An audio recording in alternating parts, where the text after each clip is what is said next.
लोकांपर्यंत मदत जे आहे ते पोहोचवण्याचं काम जे आहे ते सुरू आहे. श्रीकांत जी, निकाय चुनाव से पहले कार्यकर्ता जो हैं मिलने के लिए आए हैं, आज की बैठक की पृष्ठभूमि क्या रहेगी, क्या कुछ चर्चा होने वाला है? नेता एकनाथ जी शिंदे साहब के नेतृत्व में और हमारे सभी नेता रामदास भाई कदम हो, आनंदराव अडसूळ जी हो या गजानन कीर्तिकर हो या मीनाताई कांबळे हो, इनके नेतृत्व में ये बैठक सब यहाँ पर चल रही है.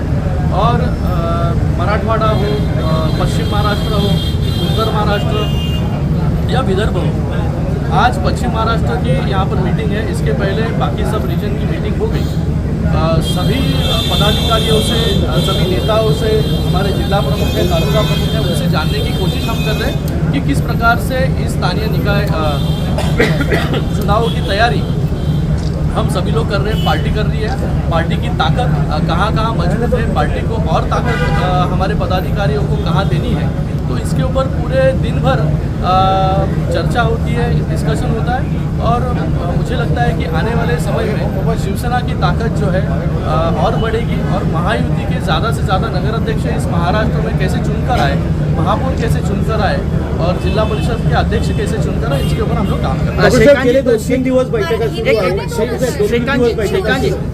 श्रीकांत जी, प्रधानमंत्री नरेंद्र मोदी ने ये कहा कि जब 2014 में वो सत्ता में आए थे तो नक्सलवाद से पूरे देश भर में 125 जिले प्रभावित थे और आज नतीजा यह है कि वो संख्या 11 तक आ गई है, 125 से 11 तक. महाराष्ट्र में भी गढ़चिरौली में कई लोगों ने आत्मसमर्पण किया. ये बहुत बड़ी जीत हमारी सरकार की है, नरेंद्र मोदी सरकार की. और मुझे लगता है जिस तरीके से, जिस तेज़ी से हम डेवलपमेंट कर रहे हैं, जिस तेज़ी से भारत आगे बढ़ रहा है, जिस तेज़ी से भारत आज चौथी बड़ी अर्थव्यवस्था बन चुका है, उसी के साथ में नक्सलवाद को ख़त्म करने का काम माननीय मोदी जी के नेतृत्व में हमारे गृह मंत्री अमित शाह जी बड़ी जोरों शोरों से कर रहे हैं. इसलिए आज ये आंकड़ा घटकर 11 पे आ गया. और महाराष्ट्र का आपको उदाहरण मैं दूँ, महाराष्ट्र में भी जिस गढ़चिरौली को हम नक्सलग्रस्त एफेक्टेड एरिया मान रहे थे, आज वो स्टिल हब बन रहा है. जब शिंदे साहब मुख्यमंत्री थे, पालक मंत्री थे, तभी भी उन्होंने इनिशिएटिव लिया. और आज मुख्यमंत्री हमारे देवेंद्र फडणवीस जी हैं, उनके नेतृत्व में हम आगे बढ़ रहे हैं. लोगों को रोजगार जो है वहाँ पर प्राप्त हो रहा है. तो हमारी सरकार कितनी सीरियस है नक्सलवाद को लेकर, ये आपको इस आंकड़ों से जो है पता चलेगा. निकाय चुनाव से पहले और उद्धव ठाकरे साथ देखे, दोनों के परिवार ने मिलकर दीपोत्सव का इनॉग्रेशन किया.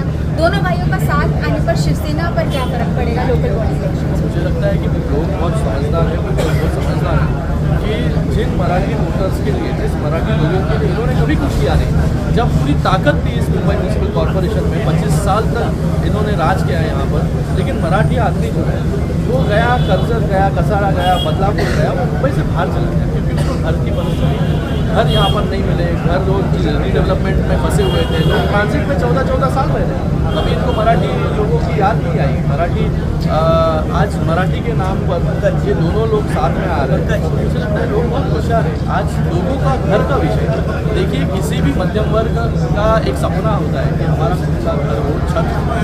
आज जिन लोगों को आपने ट्रांसिट में 14-14 साल आपके घर के बगल में ट्रांसिट है, आपको उनकी कभी याद नहीं आई, लेकिन इन लोगों की याद, इन लोगों को न्याय देने का काम महायुति की सरकार ने किया. PDD 4 का विषय हो, वहाँ पर डेवलपमेंट आप देखते होंगे. रमाबाई नगर का सबसे बड़ा विषय, 7,000 से ज़्यादा घरों का विषय, परसों माननीय मुख्यमंत्री देवेंद्र फडणवीस जी, उप मुख्यमंत्री महोदय, इनके नेतृत्व में, इनके हाथों से शिलान्यास वहाँ पर हुआ.